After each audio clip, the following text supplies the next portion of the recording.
دوستو، آج بات کرتے ہیں ایک ایسی عظیم شخصیت کے بارے میں جنہیں ملت اسلامیہ انتہائی قدر و منزلت اور وقار و احترام کی نظروں سے دیکھتی ہے۔ آپ کی ایک آواز پر جہاں امت مسلمہ کا ایک بہت بڑا طبقہ لبیک کہتا ہے، وہیں آپ کی ایک جھلک دیکھنے اور آپ کو سننے کے لیے امت مسلمہ کا ٹھاٹے مارتا ہوا سمندر جمع ہو جاتا ہے۔ عالم اسلام کی مائع ناز شخصیت، ملت اسلامیہ ہندیہ کے عظیم قائد، اکابرین دیوبند کے عملی ورثہ کے امین، حضرت شیخ الاسلام مولانا سید حسین احمد مدنی رحمۃ اللہ علیہ کے سچے جانشین، تقوی و طہارت کے امام، مروت کے شہنشاہ، میدان خطابت کے شہسوار، نامور محدث، باکمال مدرس، ام المدارس دارالعلوم دیوبند کے صدر المدرسین، رابطہ عالم اسلامی مکہ مکرمہ اور آل انڈیا مسلم پرسنل لا بورڈ کے رکن تاسیس، جمعیت علماء ہند کے صدر، ہزاروں اداروں کے سرپرست، ہندوستانی مسلمانوں کے دلوں کی دھڑکن،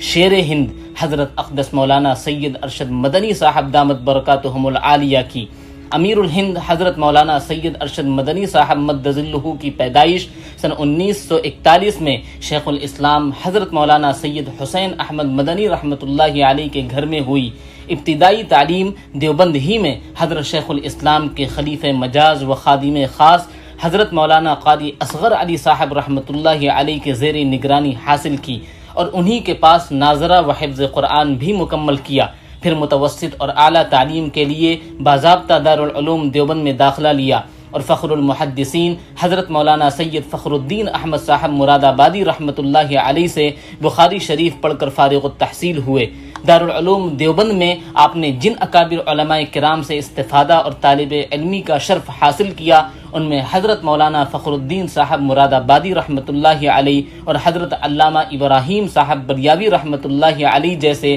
اساتین علم و فن شامل ہیں۔ دارالعلوم دیوبند سے فراغت کے بعد حضرت مولانا سید ارشد مدنی صاحب مد ظلہ سن 1965 میں بہار کے مرکزی ادارہ جامعہ قاسمیہ ضلع گیا میں مدرس مقرر ہوئے اور تقریباً 1.5 سال تک یہاں تدریسی خدمات انجام دی۔ پھر سن 1967 کی ابتدا میں آپ مدینہ منورہ تشریف لے گئے اور تقریباً 14 مہینے وہاں مقیم رہے، پھر دوبارہ ہندوستان واپس تشریف لے آئے۔ چونکہ دارالعلوم دیوبند میں زمانے طالب علمی سے ہی آپ کا حضرت مولانا فخر الدین صاحب مراد آبادی رحمۃ اللہ علیہ سے خصوصی تعلق رہا اور حضرت بھی آپ پر خصوصی شفقت فرمایا کرتے تھے، چنانچہ مدینہ منورہ سے آپ کی واپسی پر حضرت علیہ الرحمہ نے آپ کو جامعہ قاسمیہ شاہی مراد آباد میں خدمت تدریس کا مشورہ دیا، جسے آپ نے خوشی سے قبول کیا اور سن 1969 میں جامعہ قاسمیہ شاہی مراد آباد میں منصب تدریسی پر فائز ہوئے۔ جامعہ میں آپ نے کتب متوسطہ کے علاوہ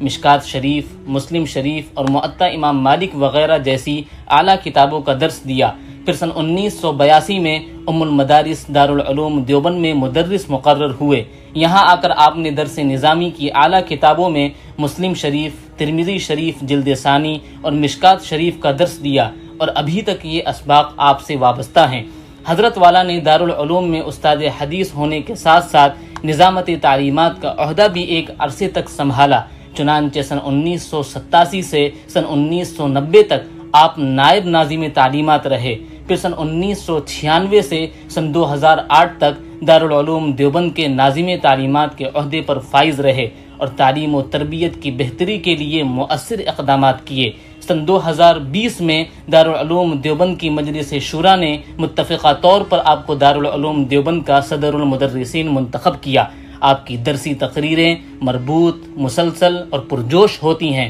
طلبہ ذوق اور شوق سے آپ کے درس میں حاضر ہوتے ہیں۔ امیر الہند حضرت مولانا سید ارشد مدنی مد ظلہ کو تعلیم و تعلم، درس و تدریس کے ساتھ ساتھ اپنے والد گرامی حضرت شیخ الاسلام علیہ الرحمہ اور برادر اکبر حضرت فدائے ملت علیہ الرحمہ کی طرح ملی اور قومی سرگرمیوں میں بھی خاص دلچسپی تھی اور آپ نے اس میدان میں بھی اپنی نمایاں خدمات انجام دیں۔ بالخصوص جمعیت علماء ہند کے پلیٹ فارم سے آپ نے اب تک ملک و ملت اور اسلامی تشخص کی سربلندی اور حفاظت کے لیے جو گراں قدر خدمات انجام دی ہیں، وہ تاریخ کا روشن باب ہے۔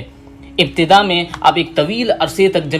جمعیت علماء ہند کی مرکزی مجلس عاملہ کے رکن رکین رہے۔ پھر 28 فروری سن 2006 میں آپ نے جمعیت علماء ہند کے منصب صدارت کو سنبھالا اور اکابر کی روایات کو زندہ رکھتے ہوئے مسلمانوں کے خلاف اٹھنے والے طوفان کا ہر محاذ پر جمعیت علماء ہند کے پلیٹ فارم سے ڈٹ کر مقابلہ کیا اور ارباب اقتدار کو چیلنج کرتے ہوئے جس فراست و جرأت کا مظاہرہ کیا ہے، اس نے فرزندان ملت کو عزت و وقار کے ساتھ جینے کا حوصلہ دیا ہے۔ چنانچہ آئین اور قانون کے حدود میں رہتے ہوئے جبر و تشدد کے شکار مظلومین کے ساتھ ہونے والی ناانصافیوں کے مسئلے کو جس جرأت و بے باکی سے اٹھایا اور ان کی فریاد رسی کی، وہ اپنی مثال آپ ہے۔ خواہ وہ دہشت گردی کے آڑ میں مسلم نوجوانوں کے استحصال کا مسئلہ ہو یا انسداد فرقہ وارانہ فسادات، بل کا تحفظ شریعت کی اہم ذمہ داری ہو یا مرکزی مدرسہ بورڈ کا فتنہ، ملک میں کھربوں روپے کی وقف کی جائیداد کے تحفظ کا مسئلہ ہو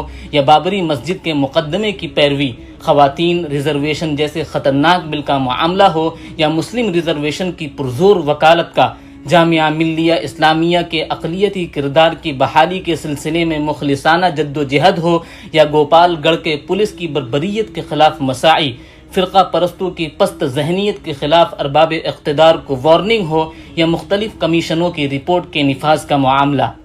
جمہوریت کے تحفظ کا مسئلہ ہو یا فرقہ پرستی کے خلاف صدائے احتجاج، قومی حقوق انسانی کمیشن کی دوغلی پالیسی ہو یا حصول انصاف کا تقاضا، یکساں سول کوڈ کا فتنہ ہو یا مسلم پرسنل لا میں مداخلت کا مسئلہ، لازمی شادی رجسٹریشن کی تجویز کی مذمت ہو یا طلاق ثلاثہ بل کا قانون، تعداد ازواج کا مسئلہ ہو یا ہم جنس پرستی کا فتنہ، دینی تعلیم بورڈ کے ذریعے ملک بھر میں مکاتب کا قیام ہو یا ملک میں اصلاح معاشرہ کی تحریک، غریبوں اور مصیبت زدہ افراد کی بروقت دستگیری ہو یا طوفان اور سیلاب زدگان کے لیے ریلیف، فسادات پر ارباب حکومت کو وارننگ دینا ہو یا فسادات سے متاثر لوگوں کی امداد، برما کے مہاجرین کا مسئلہ ہو یا آسام کے باشندوں کی شہریت کا مسئلہ، NRC اور NPR کا مسئلہ ہو یا قومی یکجہتی کانفرنس، عید ملن کی تقاریب ہو یا عظمت صحابہ کانفرنس، جمعیت علماء ہند کا اجلاس عام ہو یا گودی میڈیا پر لگام لگانے کی کوشش،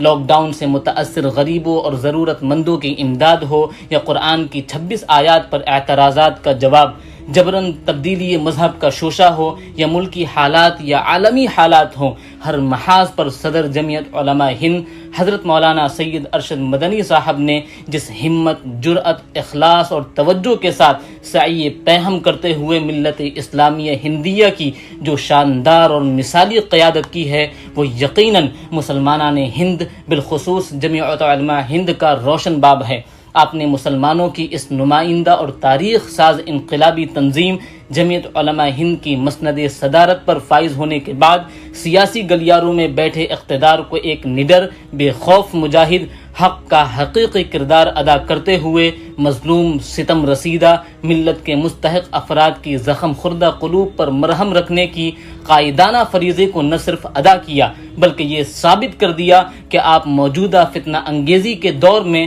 اپنے اکابرین کے تاریخ ساز کردار کے حقیقی وارث اور امین ہیں۔ جانشین شیخ الاسلام حضرت مولانا سید ارشد مدنی صاحب دامت برکاتہم العالیہ دارالعلوم دیوبند اور جمعیت علماء ہند کے ساتھ ساتھ مختلف اداروں کے پلیٹ فارم سے بھی نمایاں خدمات انجام دے رہے ہیں، بالخصوص ملک کی متحدہ، متفقہ اور مشترکہ پلیٹ فارم آل انڈیا مسلم پرسنل لا بورڈ کے مجلس تاسیسی کے آپ رکن ہیں۔ اسی طرح عالم اسلام کی ہماگیر اور وسیع ترین تنظیم رابطہ عالم اسلامی مکہ مکرمہ کے بھی مجلس تاسیسی کے آپ رکن ہیں۔ اس کے علاوہ ملک اور بیرون ملک کے مختلف بڑے بڑے ادارے آپ کی سرپرستی اور نگرانی میں اپنی خدمات انجام دے رہی ہیں۔ اس کے علاوہ عالم اسلام کی مختلف نمائندہ تنظیموں کے آپ رکن رکین بھی ہیں۔ حضرت مولانا ارشد مدنی صاحب نے جمعیت علماء ہند کے پلیٹ فارم سے ہندوستانی مسلمانوں کی جو شاندار قیادت کی ہے، وہ تاریخ میں سنہرے الفاظ میں لکھے جانے کے قابل ہیں۔